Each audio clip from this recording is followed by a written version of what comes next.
Bonjour à toutes et à tous, bienvenue dans cette première émission de débrief Ligue des Champions. On n'a pas encore de nom pour l'émission, n'hésitez pas à nous en proposer, pourquoi pas dans les commentaires. À mes côtés, pour débriefer cette soirée qu'on a eue hier mardi, Noah, de mon côté droit, supporter marseillais qui du coup maintenant est en fin analyste puisque son club doit jouer la Coupe de France. Et de l'autre côté, Timothée qui est du côté plutôt du Paris Saint-Germain. Il a passé une plutôt bonne soirée hier, même s'il y a des choses à redire, on y reviendra. On va commencer par parler de ce match entre justement Monaco et le Paris Saint-Germain. On évoquera ensuite les deux matchs de Dortmund et du Galatasaray. Et on conclura tranquillement sur le Real Madrid qui a été parti affronter le Benfica sur la pelouse portugaise. Le match de la soirée entre nos deux équipes françaises, le match fratricide entre Monaco et Paris, et la victoire du Paris Saint-Germain à l'aller directement sur le Rocher. Timothée, qu'est-ce que tu as pensé un petit peu au global? Voilà, juste ton ressenti sur ce match, côté parisien comme côté monégasque. Côté monégasque, je commence par là parce que c'est là où j'ai le moins de choses à dire. Pour être très franc, c'est faible, voire très faible du côté de l'AS Monaco. Et ce résultat, en tant que supporter parisien, me fait un petit peu peur pour la suite. Une victoire 3-2 avec un carton rouge à la 46e minute, toute une seconde période en supériorité numérique pour moi. Elle me fait avoir quelques doutes pour la suite de la saison. Concernant le PSG, pour Monaco, pour moi, je savais déjà que voilà, j'étais quasiment sûr que le PSG allait s'imposer ce soir. Je ne m'attendais pas à ce que Monaco marque 2 buts aujourd'hui. Hier soir, pardon, mais voilà, j'ai mes quelques doutes pour la suite. On va pouvoir en discuter après.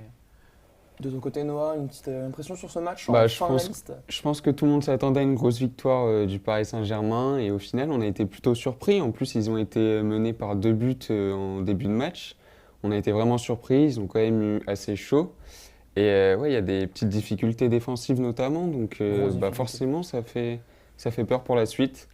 On se dit que là, c'est juste Monaco, quoi. Ouais, c'est ça. Et donc, c'est ça qui fait peur, en fait. C'est ça le problème. Pour moi, ce soir, c'est l'AS Monaco, c'était un match de Ligue 1. Il n'y avait pas d'intensité, c'était mou comme match. Moi, ce qui me fait peur, c'est que justement, Enrique parlait de ces 16e de finale pour justement combler la préparation manquée de cet été et préparer les joueurs au rush de fin de saison comme on a pu avoir la saison dernière.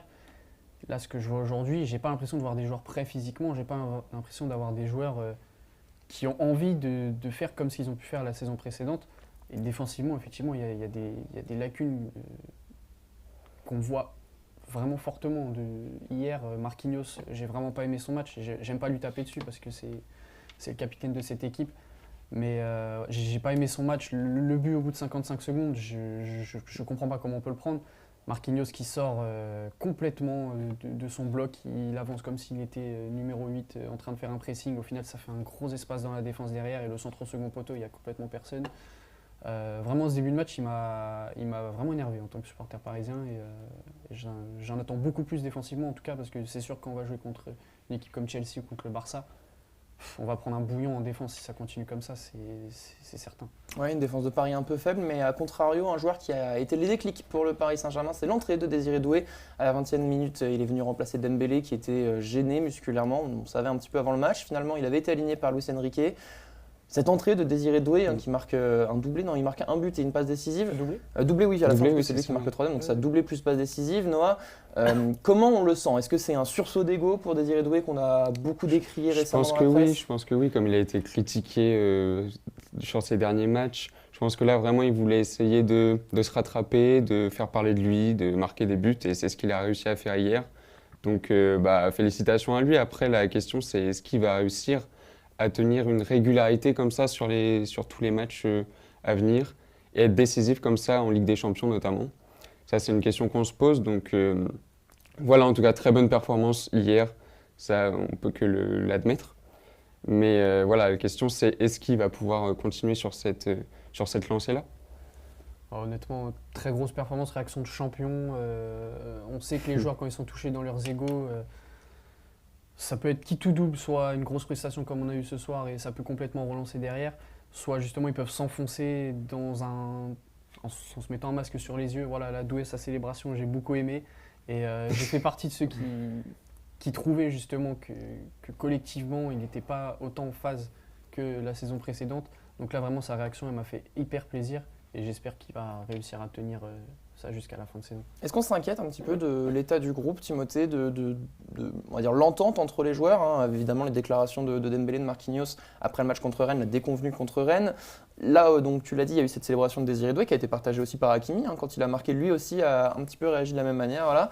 Est-ce que pour toi, c'est des critiques qui sont destinées au public, à la presse, à ceux qui les ont décriées dans l'espace public, ou est-ce que c'est indirectement une réponse aux cadres de l'équipe qui ont pu s'énerver un peu après Rennes? Non, je pense pas, parce que de ce que j'ai vu, les relations entre Doué et Dembélé, c'est une relation grand frère-petit frère.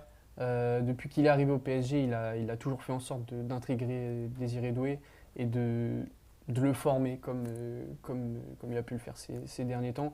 Donc je pense que la forme de le dire comme ça devant les médias, au micro de Ligue 1+, je pense que la forme est peut-être à revoir. Après, moi personnellement, j'ai fait partie du clan qui pense que ce genre de déclaration d'après-match peuvent influer quelque chose sur le vestiaire derrière. Et je pense que là, c'est ce que Désiré Doué a voulu dire ce soir. Voilà. Les choses sont dites par Dembélé, les choses sont dites par Marquinhos, João Neves aussi en conférence de presse. Je pense que avec les joueurs qu'on a au PSG, ça peut influer quelque chose de positif. Il y a certains vestiaires où ça aurait pu, je pense, faire craquer. Je pense que notamment à l'Olympique de Marseille, des déclarations comme ça. L'année dernière, ça a fonctionné quand Rabiot avait parlé à la suite d'un match et l'OM avait fini en fanfare. Je pense que là, si tu fais ça avec le contexte actuel de l'Olympique de Marseille, tu fais complètement couler le club. C'est peut-être pas le moment, effectivement. Voilà. Donc là, voilà, je pense qu'on a un effectif qui réagit bien. Et voilà, j'ai fait partie de ce clan qui pense que c'était une bonne chose de dire les choses. Et voilà, Doué, il a simplement agi hier soir. Alors on parle beaucoup du Paris Saint-Germain, puisque ceux qui ont remporté le match, et puis forcément les grands favoris de cette double confrontation. Mais de l'autre côté, l'AS Monaco a fait une prestation, on va dire en demi-teinte, 15% de possession au bout de 25 minutes. On a senti que globalement les Monégasques n'ont jamais vraiment trouvé leur rythme, même si c'est eux qui ont mené 2-0 grâce à un doublé de Balogun. Petite surprise forcément de le voir débuter le match ainsi, à contre-courant complet de la dynamique du match. Est-ce que les Monégasques, ils ont une carte à jouer au match retour en regardant ce qui s'est passé sur ces 20-25 premières minutes? Je vais être clair, en vrai, non. Je pense que c'est clair. En plus, ça va être au Parc des Princes. Il n'y a pas de débat, mais juste, ils ont été quand même surprenants, en tout cas en début de match. Après, c'était quand même un match. C'était quand même à sens unique, on va pas se mentir. Mais sinon, je pense qu'ils n'ont aucune carte à jouer la semaine prochaine. Paris va cette fois, pour moi, prendre les devants et vraiment les écraser en fait. Donc non, vraiment, ils n'ont pas de carte à jouer. Mais en tout cas, c'était une bonne surprise. Et voilà, ils ont un niveau quand même relativement faible pour en tout cas être à ce niveau-là en Ligue des Champions.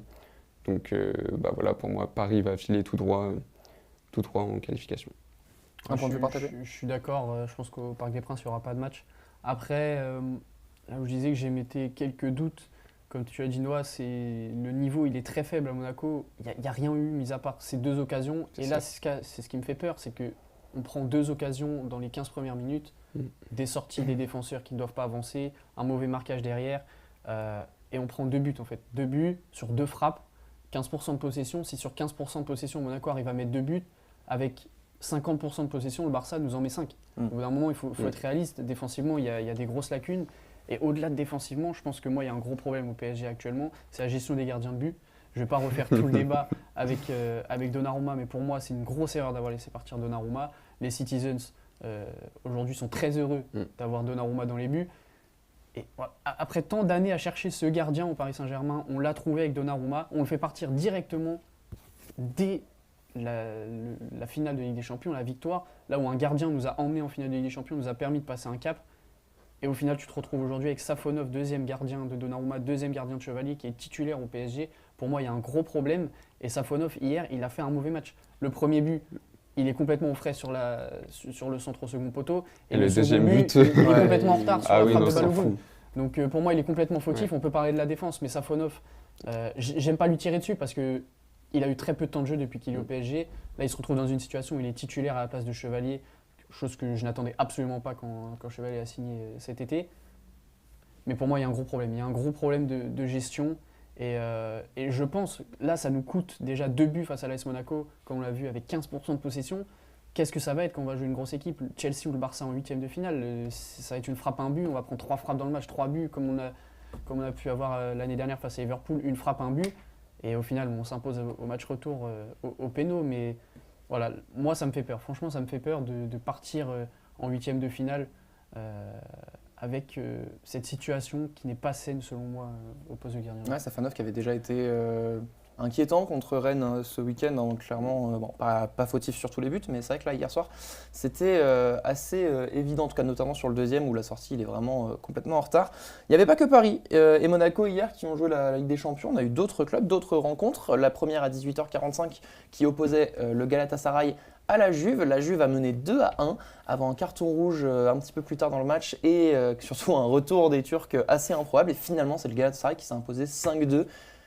Qu'est-ce qu'on pense de cette équipe du Gala? Est-ce que ça peut être la surprise de ces finales? Est-ce qu'ils peuvent aller chercher plus loin que la Juve? On sait que la Juve c'est moins bien depuis quelques années, mais est-ce que là il y a quelque chose à jouer? Il me semble, si je ne dis pas d'erreur, vous me corrigerez, que Galatasaray affrontera Liverpool ou Tottenham en huitième. Est-ce qu'il y a une carte à jouer pour cette équipe de Galatasaray? Pour moi, il y a une carte à jouer. Il y a une carte à jouer. C'est rien que avec l'atmosphère qu'il y a autour de ce club et de tous les clubs turcs en général en Coupe d'Europe. Il y a une atmosphère, il y a quelque chose qui règne autour de cette équipe et je pense qu'ils peuvent vraiment faire des matchs à domicile un point clé de leur aventure en Ligue des Champions. Alors attention, le match retour, il y a 3 buts à remonter, c'est énorme, mais c'est à la Juve. On connaît la qualité de cette équipe depuis l'arrivée de Spalletti. Pour moi, rien n'est fait encore, même s'il y a une grande avance qui a été prise hier soir. Après, là où je suis beaucoup plus réticent, c'est du côté de la Juve. Pour moi, il y a eu un relâchement complet, il y a eu une panique qui s'est créée dans cette équipe et c'est relativement étonnant de voir ça d'une équipe du standing de la Juve, de perdre ses moyens complètement. Cabal rentre pour apporter du sang neuf à cette équipe. Au final, il plombe totalement son équipe puisqu'il rentre à la 46e, à la 67e, il est exclu pour un second carton jaune. Hyper débile, une faute qui n'a pas lieu d'être à cet endroit du terrain. Voilà, j'ai mis de gros doutes également sur la Juve parce que pour moi c'est grosse difficulté défensive hier. Et d'autant plus que la Juve a été menée 1-0, ils égalisent dans la foulée, je crois que c'est 16 secondes. Oui, c'est ça, vraiment juste après. Ils remarquent derrière, ils mènent 2-1. 2-1 à la mi-temps. Ils se mettent en difficulté tout seul. Et Noah, un petit peu, voilà, cette défense de la Juve très inquiétante, mais aussi cette attaque du Gala qu'on a senti extrêmement puissante. Parce que le carton rouge, il arrive mine de rien assez tard. Il y a déjà 3-2, il me semble, pour le Gala. Donc, je dirais pas que le match était déjà plié, mais disons que le Galatasaray avait déjà repris carrément l'ascendant sur leurs adversaires. Ça permet en plus aux Turcs d'aller chercher 2 buts supplémentaires, mais au global, on avait une équipe de Galatasaray capable offensivement de vraiment très inquiétant. Mais dès le début du match, on sentait qu'ils avaient envie en fait, les gars. On sentait vraiment qu'ils pressaient, Ah oui, vraiment. En plus, forcément, ils étaient à domicile, il y a une ambiance particulière forcément dans ce stade. Donc forcément, les joueurs, ils étaient motivés, on les sentait vraiment à l'aise. Et offensivement, c'était, voilà, ils ont réussi à dérouler en deuxième mi-temps. Rien à dire sur ce point-là. Moi, si je peux rajouter un truc, c'est tout le monde attendait, par exemple, hier, Victor Osimhen buteur. C'est le numéro 9 de cette équipe. Exact. Et honnêtement, son apport offensif, il est colossal. Sur le 4e but, il fait un pressing monstre. Le 4e ou le 5e, je ne sais plus. En fait, il ne lâche pas ses défenseurs, c'est un harceleur de défenseurs. Même le premier but. Hein. Et en fait, il est tellement présent dans cette surface. Hier, il ne marque pas, mais il est complètement décisif. Ouais. Et des passes D, je crois. Ça montre la puissance dans sa globalité de l'attaque. Ouais, il y a une latitude extraordinaire. Même Sacha Boey y allait de son petit but pour conclure la rencontre. Donc, puis, quel but en plus. Donc, non. Et puis, c'est des très beaux buts que le Gala sont allés nous chercher, des très belles frappes, des belles actions collectives. Honnêtement, équipe à suivre, en tout cas, à ne pas sous-coter cette équipe du Gala. Je pense que Noah Lang, d'ailleurs, va beaucoup apporter à cette équipe. Ouais. Déjà, hier, il a mis un doublé. Et je pense que ça va vraiment faire du bien. Après ce qu'il a fait vivre à Naples en début de saison. Ouais, c'était plus compliqué, c'est sûr. Un match qu'on a eu plus tard, vers 21h, peut-être le match que vous n'avez pas regardé, je vous comprendrai un peu. Le Dortmund-Atalanta qui était en parallèle des grosses affiches de 21h. Dortmund qui s'est tranquillement imposé sur sa pelouse, sur le score de 2-0. Il y avait 2-0 à la pause. Et après, ils ont tranquillement fermé les taux. Serhou Guirassy qui a marqué dès la 3e minute de jeu. Dortmund finalement qui est rassurant, on savait pas trop comment les placer, c'est toujours compliqué Dortmund, ils font souvent des phases de poule difficiles en demi-teinte et puis ils arrivent au premier match, c'était le cas contre Lille l'année dernière notamment où ils avaient été extrêmement bons dès le premier match de barrage. Là ils assurent en tout cas une véritable avance avant d'aller en Italie la semaine prochaine. Un gros match du Borussia, grosse entame de match surtout. Après, ils ont été plus dans la gestion en seconde période, mais la grosse entame de match, le but de Guirassy, ça va lui faire beaucoup de bien aussi parce qu'il est en train de retrouver petit à petit la forme qu'il a eue sur les saisons précédentes. L'attaquant on peut dire, de classe mondiale qu'il a été au moins la saison dernière, voire quelques saisons avant. Ce but et puis la passe décisive, le centre sur le second but, il est exceptionnel. Voilà, il a été très présent. Et grosse prestation de Guirassy, grosse prestation de Dortmund qui gère plutôt bien sa rencontre. Le match n'a pas été flamboyant, comme tu l'as dit. Je pense qu'il y a peu de gens qui ont regardé ce match, mis à part les supporters des deux équipes. Ouais. Mais il n'y avait pas énormément de rythme dans le match. Dortmund a bien géré son match. L'Atalanta a été quasi inexistante, offensivement en tout cas. 2 frappes cadrées, mais sans aucun danger pour Kobel. Donc voilà, le match retour, ça va être physionomie complètement différente. On sait que les Italiens, chez eux, c'est tout autre chose. Et malgré tout, il n'y a que 2 buts à remonter. On sait que ça va très vite. Là, Monaco en met 2 en 17 minutes face au PSG. Donc voilà, l'Atalanta a toutes ses cartes à jouer encore au match retour. Même si voilà, Dortmund a fait son travail aujourd'hui. Ouais, Kobel qui a fait un très gros match, hein, tu l'as dit, il n'avait pas été spécialement inquiété. Il fait quand même 3 arrêts sur des actions. Donc c'était des choses qu'il devait aller chercher. Il l'a fait tranquillement pour aller chercher ce clean sheet. On va rebondir un petit peu sur le match retour. On va essayer de se projeter dans une semaine à Bergame. Noah, est-ce qu'on attend cette équipe d'Atalanta capable d'aller chercher une victoire contre Dortmund et surtout une victoire suffisante pour éliminer les Allemands? Moi, je pense qu'ils vont s'imposer, mais que ça ne va pas suffire pour se qualifier. Donc c'est Dortmund qui va se qualifier. J'en suis presque certain, en vrai. Et puis là, ils l'ont montré dans leur gestion du match, parce que du coup, on a vu 2 tirs cadrés de but, quand même. Donc super efficacité offensive. Et après, voilà, ils ont géré leur match tranquillement. Donc franchement, je ne les vois pas, même s'ils s'inclinent, je ne les vois pas perdre de 2 buts d'écart. Je suis plutôt d'accord. Moi, je pense que l'Atalanta va sûrement s'imposer au match retour. Mais je pense que dans la globalité, Dortmund va gérer sa rencontre et va lui marquer ce but qui va leur permettre de passer au tour suivant. Ouais, un petit 2-1 quoi. Un truc voilà, aussi. sûrement. Un petit 3-2, 1-0 cette avance peut-être même. pour Dortmund. Exactement. Parce que là, l'Atalanta qui termine le match avec quand même 0,40 XG. Alors on sait que c'est pas toujours les frappes très parlant, étaient- mais honnêtement, c'est très bas pour un barrage de Ligue des Champions, quoi. Les frappes étaient exécrables. On avait l'impression que c'était la dernière solution. Des frappes, tu arrives face au but à 30 mètres, tu frappes, le ballon il fait 2 rebonds avant d'arriver dans les bras de Kobel. Enfin voilà, l'Atalanta n'a pas montré tout son talent offensif hier, mais je pense que... On s'attendait un peu à mieux quand même, parce qu'ils n'ont pas fait une si mauvaise ils une renaissent première un petit phase peu. de Ligue des Champions en tout cas, parce qu'ils ont fait quand même des belles surprises. Ils On renaissent s'attendait peut-être En un peu à reconstruction, mieux. hein, Bergame, depuis cette belle épopée, notamment pendant le Covid, mais depuis on les a sentis vraiment moins bons, que ce soit en Champions ou dans d'autres championnats européens. Là, ils atteignent les barrages. Est-ce que, voilà, on se fait éliminer la semaine prochaine contre Dortmund, est-ce qu'on considère que la saison européenne est réussie pour Bergame ou est-ce qu'on considère qu'il fallait aller quand même jusqu'à la phase finale? Moi, je pense qu'on pouvait en attendre plus par rapport à ces phases de groupe. Quand on a fait l'émission l'autre jour au Paris-Normandie, l'Atalanta était dans le top 8 à ce moment-là. Oui, c'est vrai. C'est ça. Donc ils peuvent avoir des regrets, je pense, notamment sur l'aspect financier. Après là, ils ont récupéré des sous par rapport à Lookman. Donc voilà, peut-être qu'aller en 8e de finale, ça aurait été une réussite pour l'Atalanta, qui aurait récupéré un petit peu plus de sous. Après, on n'exclut pas encore un scénario inversé au match retour, même si voilà, je pense que Dortmund va glisser tranquillement en 8e de finale pour la suite de la compétition. En parlant d'exclusion, il y en a une qui a fait débat, une non-exclusion hier, celle de Gianluca Prestiani, le match du Benfica contre le Real Madrid, et certainement le fait le plus marquant de ce match, malheureusement, c'est pas du sportif.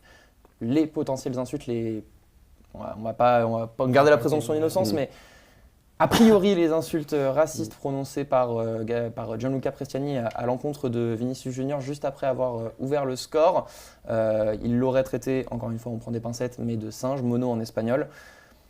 On est sur de l'extra sportif, c'est vraiment désolant de voir qu'il y a encore des choses comme ça. On a appliqué du côté de François Le Texier le protocole qui est prévu pour ce genre de choses-là, hein, voilà, match arrêté pour acte raciste. Finalement, c'est pas allé plus loin. Vinicius qui voulait pas spécialement reprendre le match. Finalement, il a réussi à être motivé par ses coéquipiers et son coach. C'est lui qui a motivé même. Et c'est lui-même qui a fini par motiver. Mais c'est vrai qu'au début, on l'a vu s'asseoir sur le banc et dire non, je reprends pas, c'est pas possible. Je vais vous poser une question simple parce que c'est très difficile comme sujet évidemment. Mais est-ce que selon vous, on aurait dû arrêter le match? Moi, je vois pas c'est quoi l'intérêt en fait d'interrompre le match et en tout cas qu'il n'y ait pas une exclusion ou une sanction derrière. Je vois pas l'intérêt en fait.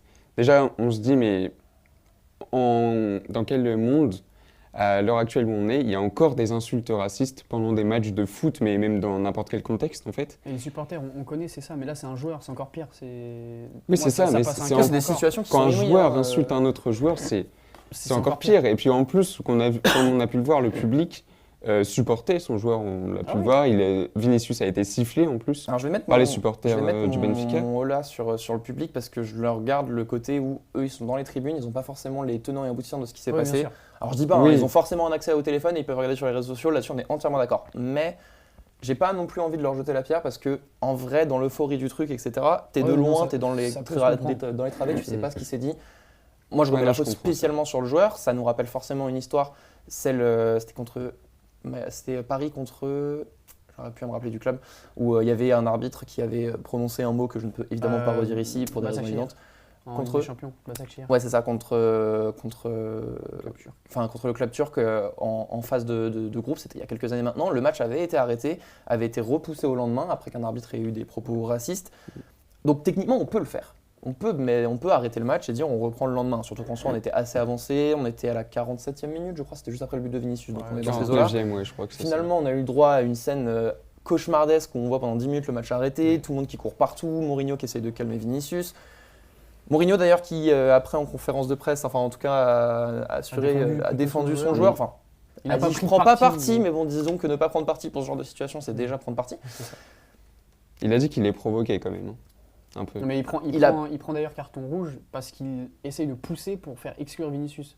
C'est là que, pour moi, personnellement, je vois un lapsus entre ce qu'il peut dire en conférence de presse et ce qu'il a fait réellement sur le terrain. Parce qu'en fait, il pousse derrière le Texier pour qu'il y ait un second carton qui soit attribué à Vinicius.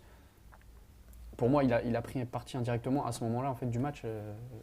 Et pour vous, Prestiani, alors c'est très compliqué parce qu'encore une fois, le problème c'est que monsieur l'arbitre n'entend pas ce qui a été dit par Prestiani. En plus, Sinon, il je est pense caché que derrière son maillot. voilà, il se cache derrière son maillot, il est plus loin de l'arbitre. Je pense que globalement, si François Le Texier l'entend, il l'exclut, il n'y a même pas de débat, Ouais, on est bien c'est d'accord là-dessus. C'est difficile comme situation. Est-ce qu'on pouvait espérer, je ne sais pas, peut-être que Mourinho sorte le joueur pour calmer un peu les débats, ce genre de choses-là. Je sais que ça a été évoqué notamment par les commentateurs Canal. Je trouvais que c'était pas une mauvaise idée sur le papier, mais en même temps, ça veut dire que tu lui fais un moment où il sort et qu'il est du coup applaudi par tout le stade, ce qui au final a eu lieu un petit peu plus tard, mais dans l'idée, voilà. C'est très difficile comme situation, mais qu'est-ce qu'on fait? Là, on est Mourinho ou même on est l'arbitre du match, on est n'importe qui. C'est quoi la bonne décision à prendre? Est-ce qu'on attend de l'UEFA maintenant d'avoir un protocole plus poussé que juste on met stop, on discute pendant 10 minutes puis on reprend? Moi, Qu'est-ce qu'on je pense que le protocole de l'UEFA n'est pas mauvais en soi. Le fait d'interrompre les matchs, moi, je suis plus nuancé par rapport à ça. Je ne pense pas que ce soit une mauvaise solution et je ne pense pas que ce soit une bonne solution de forcément déplacer les matchs. Je pense qu'en fait, juste, il doit y avoir quelque chose de cadré dès lors que plusieurs joueurs se plaignent d'insultes racistes de la part d'une même personne, que ce soit un supporter. En tout cas, pour les supporters, dans ces cas-là, ils sont directement exclus de stade pendant plusieurs années. Donc ça, c'est une bonne chose. Maintenant, quand les joueurs agissent comme ça, qu'est-ce que l'UEFA va être capable de faire derrière pour punir en fait ces comportements? Pour moi, Prestiani, Prestiani, ouais. si réellement, effectivement, ces insultes sont vraies, pour moi, il s'est totalement trompé dans son orientation de vie. Comment tu peux être un sportif de haut niveau, faire du sport dans sa globalité et partager des valeurs telles que le racisme, qui est pour moi, c'est même pas une valeur en fait, c'est juste le sport, c'est fédérateur, c'est puissant, ça rassemble tout le monde, peu importe les origines, on ne se pose pas les questions. Et si même les joueurs, les acteurs principaux dans des grandes compétitions comme la Ligue des Champions se permettent de tels comportements, en fait, on ne va jamais avancer si l'UEFA ne met pas en place certains protocoles directement envers les Et on joueurs. rappelle que le slogan de l'UEFA, qu'il matraque un peu partout depuis quelques années, à juste titre, c'est No to Racism. C'est leur combat principal depuis plusieurs années maintenant. Et c'est une très bonne chose, on est d'accord, mais du coup, il y a une vraie demi-teinte par rapport à ce qui s'est passé. On est en complète dissonance entre ce qui s'est passé hier soir dans le protocole et la suite. On peut extrapoler. Alors encore une fois, je n'accable pas le public qui a fait un peu avec ce qu'ils avaient, etc. Et présomption d'innocence sur le fait qu'ils n'étaient pas au courant de ce qui avait été dit. Mais les jets de projectiles sur Vinicius qu'il y a pu avoir sur la fin, il se prend une bouteille, etc. Bon, Payet aurait fini au sol, mais dans l'absolu, lui, il reste debout. Ça reste quand même inadmissible. Et je pense qu'indirectement, c'est le fait que cette situation ait été renvoyée en mode bon, bah finalement, on reprend le match. Ça a peut-être été fait trop vite. Et voilà. Mais pour moi, ça méritait une sanction quand même. Interrompre le match pour juste interrompre le match, pour C'est moi. difficile de mettre une sanction alors que t'as aucune preuve tangible que le mec a dit Mais ça. c'est vrai, En vrai, c'est une il n'y a vraie pas de sanction preuve, pour lui. mais je vois pas Vinicius mentir en vrai. Moi non Et plus, puis, au vu de sa réaction, Tu même vois que le Mbappé, joueur, d'accord, il a enfin, réagi il se directement, cache sous dès son qu'il a maillot, entendu. c'est pas pour dire un mot doux, tu vois. Non, mais il a dit Forcément, Valverde. forcément, il a dit quelque chose de. J'ai vu que, alors je sais plus qui a déclaré ça, mais j'ai vu que le joueur s'était défendu en disant qu'il n'avait pas dit donc le N-word, enfin en tout cas Oui, qu'il il n'avait avait pas dit, traité de P- singe, mais le qu'il P-word. avait Le insulté P-word. la personne du P-word. Dans tous les cas, Ligne de défense Ouais, originale, je l'admets, parce qu'on rappelle, hein, le racisme n'a pas sa place dans le football ni nulle part, l'homophobie non plus. On va parler un peu du sportif quand même si forcément c'est triste. c'est triste, mais c'est pas ce qu'on va retenir de la soirée d'hier à Lisbonne. Le Real qui s'est imposé, notamment du coup, puisqu'il y a eu ce but de Vinicius qui a été le départ de feu de toute cette histoire. Poussif, tout de même, cette équipe du Real, 1-0-0 à la mi-temps. On a 3 grosses occasions, mais un XG inférieur à 1. On a senti les Madrilènes vraiment dans la difficulté hier.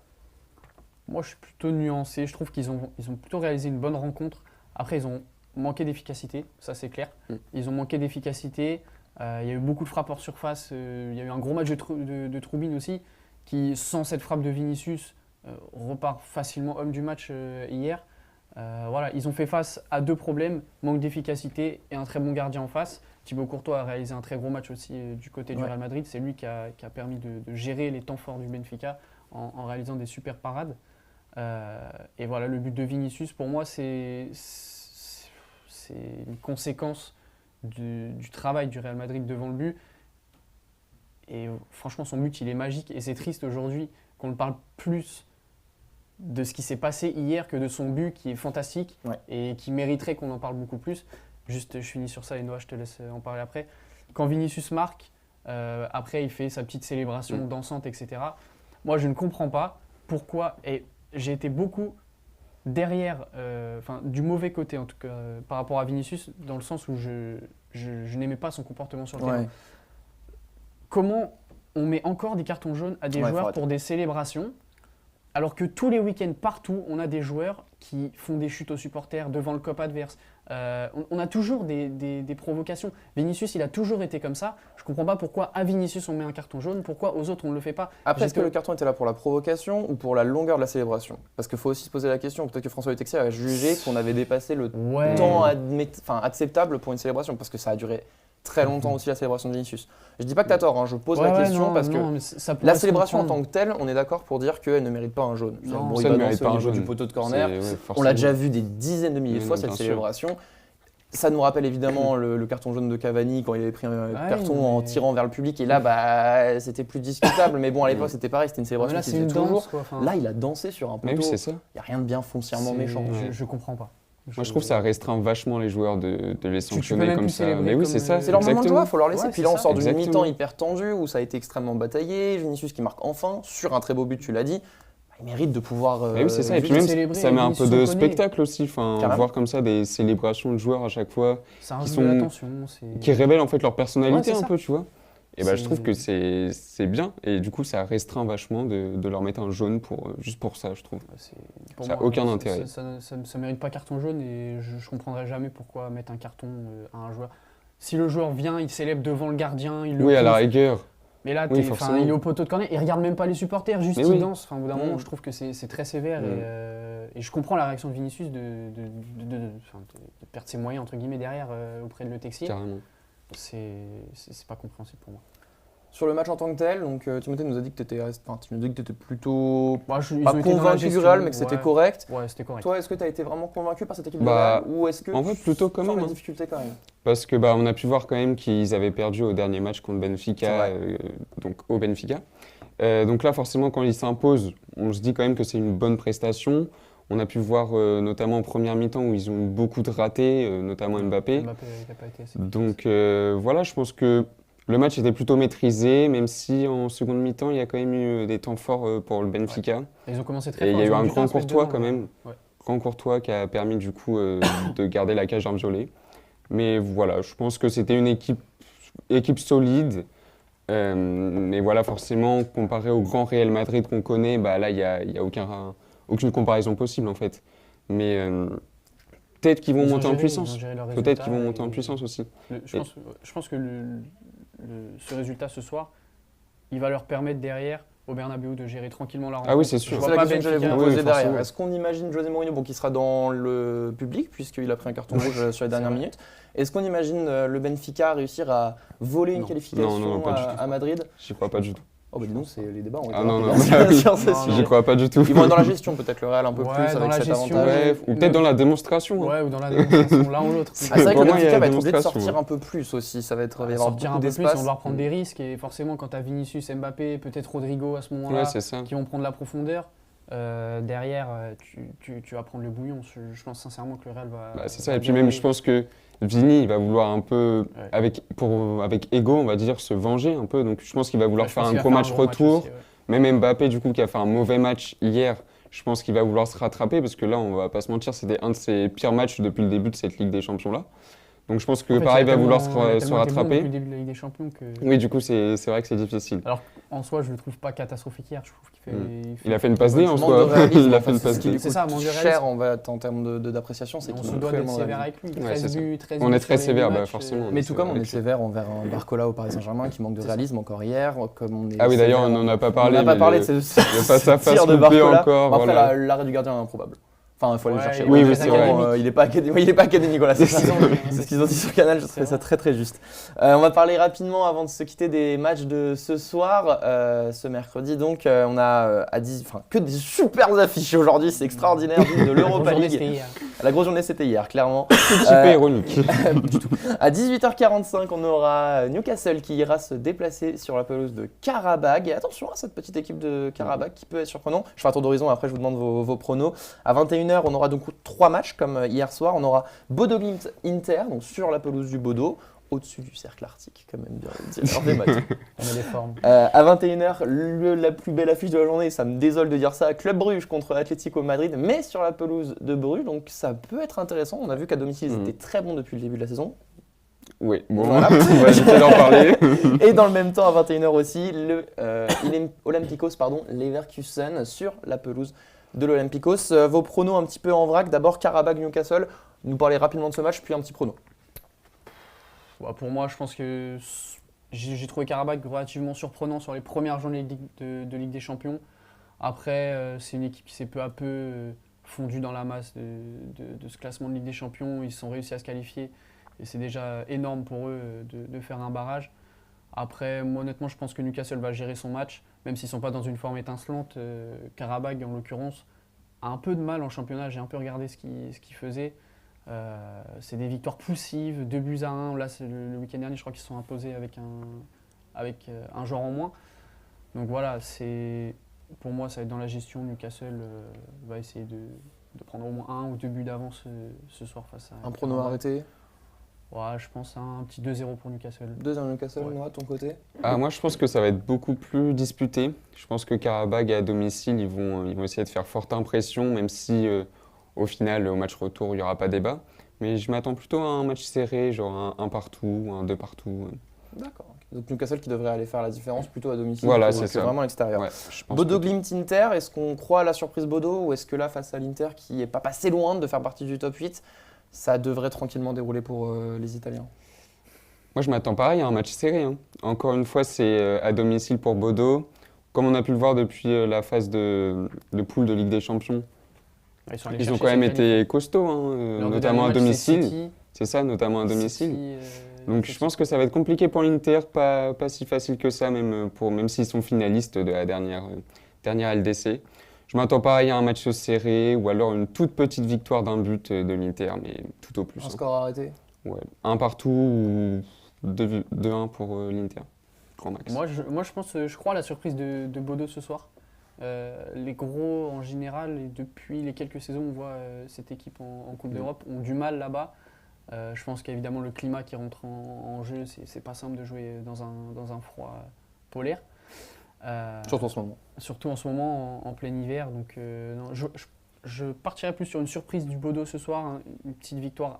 Non, je pense 2-1. Mais pareil, au match retour, je Oui, pense bah que oui. ça va s'inverser. Pareil, il n'y a pas de débat. Hein. Donc une qualification interiste Voilà. Dans au tous les terme cas, de, oui. de la double confrontation. Bruges contre l'Atlético de Madrid, peut-être la plus belle affiche de cette soirée.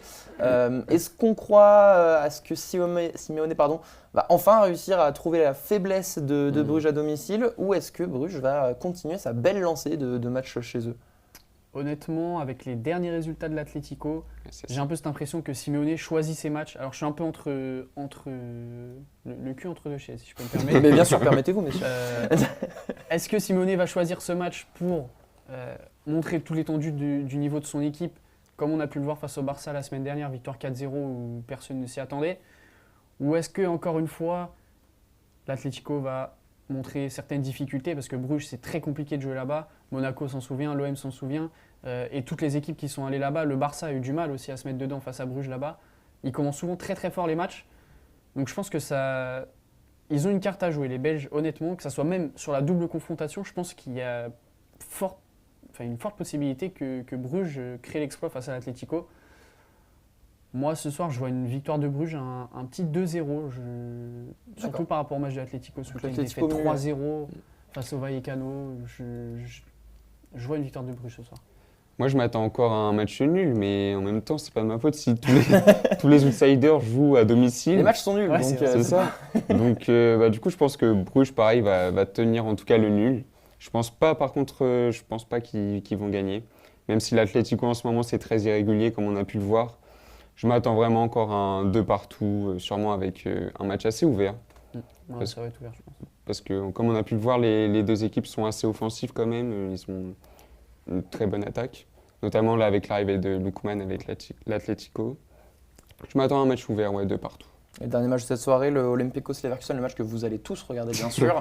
Un petit prono sur un petit débrief déjà sur le match et puis un petit prono sur le Olympiakos-Leverkusen. Oh, c'est compliqué, hein. Ouais, c'est Celui-là, compliqué. Bon, on va faire juste un je prono. sais, je sais même pas. Compliqué à analyser. Très dur encore à analyser. Moi Alors là, je saurais pas comment mettre. Leverkusen, 2-1 je Leverkusen. n'ai aucune idée. Ouais, je pense aussi un score comme ça, 2-1 Peut-être, une légère victoire de Leverkusen peut-être. Pour moi, ça va être un match de merde, match on va nul. pas se mentir. Un match nul, J'ai oui. cru que t'allais dire Un match de merde et un match aussi. nul.